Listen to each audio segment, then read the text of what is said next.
Bom, quando eu tinha 16 anos, eu fiz uma viagem de navio com meu pai e com a minha irmã. Nesse navio eu conheci um rapaz, a gente começou a namorar e ele foi a primeira pessoa com quem eu transei. Eu fui no médico por causa de uma dor de estômago e descobri que eu estava com HIV. A AIDS era sinônimo de morte, então a gente ficou absolutamente perdida. O médico falou que não era para contar para ninguém, era uma época de bastante preconceito. Durante muito tempo era assunto intocável, né, que a gente não podia falar, era coisa que jogava para debaixo do tapete. Em 94 eu fiz uma viagem que acabou mudando minha vida. Fui estudar na Califórnia e lá eles já estavam falando em pessoas vivendo com HIV e AIDS. Parece uma coisa simples, mas aqui no Brasil o que a gente ouvia era AIDS nata.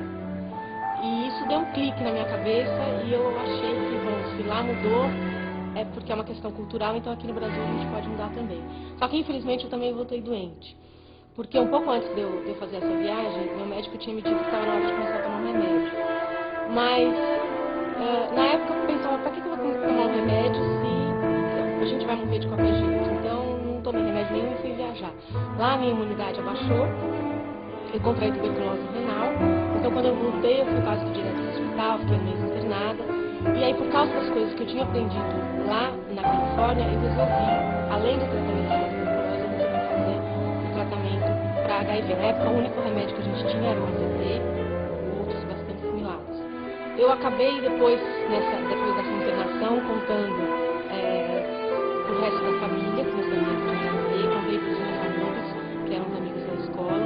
E aconteceu que nessa época meus amigos tinham a vida deles tinham acabado a faculdade, eu tinha largado a faculdade porque eu achava que não ia dar tempo de terminar, porque ficava aquela coisa toda, AIDS mata, então eu não conseguia fazer planos novos. Por exemplo, eu larguei uma faculdade depois de 3 meses, quando eu tinha 20 anos, porque eu comecei a fazer as contas na minha cabeça e falei, não vai dar pra terminar isso. Eu estava naquela vida de doente, fazendo tratamento, e reclamando que eu não aguentava mais aquilo. Até que surgiu a ideia de eu escrever um livro. Eu passei 3 anos escrevendo, chama Depois daquela viagem, Diário de Bordo de uma jovem que aprendeu a viver com AIDS.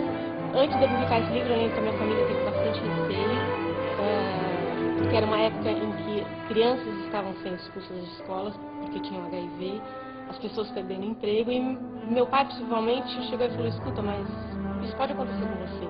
E eu tinha um sonho que na época parecia impossível, que era levar esse livro para dentro de escola e trabalhar essa questão dentro da escola e forçar um pouco mais as pessoas a darem aulas de educação sexual. E isso acabou acontecendo. Em 1997 chegaram novos remédios no mercado que a gente esperava tanto, porque até então só tinha o AZT ou algum bem similar, que a gente sabia que tomado sozinho ele fazia efeito por no máximo 8 meses. E eu já tinha tomado, ele já tinha parado de fazer efeito e eu estava realmente esperando que aparecessem novos remédios. Então, em 97 eu comecei a tomar o Paxtel e eu tomo até hoje. Eu já estava com 33 anos de idade, a previsão de que a gente com HIV duraria no máximo 10 anos estava certa.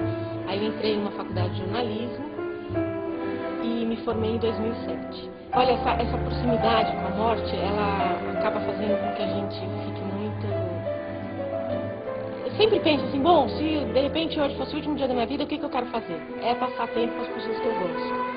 Então, para mim, é muito importante, cada dia mais que eu passo com a minha avó, que já está velhinha, com 90 anos. Para mim é lindo poder estar vivendo com os meus sobrinhos, que eu adoro crianças, então tenho sobrinhos de 9 anos. Bom, hoje a vida para mim é um presente, eu nunca me imaginei com 38 anos de idade. É ainda difícil me imaginar, sei lá, com 40, com 50, mas estou indo, os remédios estão ficando cada vez melhores.